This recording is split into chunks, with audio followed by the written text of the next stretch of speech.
ଆରେ ବାବା କାଲି ଅଫିସ ଯିବୁନୁ, କାଲି ଘରେ ରହିବୁ। କଣ ତୋ ପାଇଁ? ପାଇଁ ଗୋଟେ ବଡ ଘର ଝିଅ ପ୍ରସ୍ତାବ ଆସିଛି।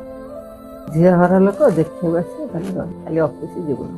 ମା ମୁଁ ତମକୁ ଗୋଟେ କଥା କହିବି ବୋଲି ଭାବୁଥିଲି ବହୁତ ଦିନ ହେଲାଣି। ମୁଁ ଗୋଟେ ଝିଅକୁ ଭଲ ପାଉଛି ଆଉ ତାକୁ ବାହା ହେବା ପାଇଁ ଚାହୁଁ। ନା ନା, ମୁଁ ଯୋଉଠି ଠିକ ଅଛି ସେଇଠି ବାହା ହବୁ। ମା ମୋ କଥା ଟିକେ ବୁଝିବା ଚେଷ୍ଟା କର। ସେ ଝିଅ ବି ମତେ ବହୁତ ଭଲ ପାଏ। ଆଉ ତମେ ଚାଲ ସେଠି ଝିଅକୁ ଦେଖିକି ଆସିବ। ମା ଥରେ ଚାଲ ସେ ଝିଅକୁ ଦେଖି ଆସ। ସେ ବହୁତ ସୁନ୍ଦର ଝିଅ।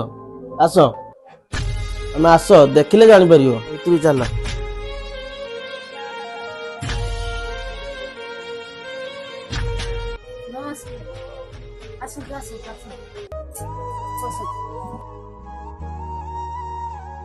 ଆରେ ମା ଏଠିକି ଆସିଲୁ, ଆସିଛନ୍ତି ବାବୁ ଘର ଆସିଲୁ।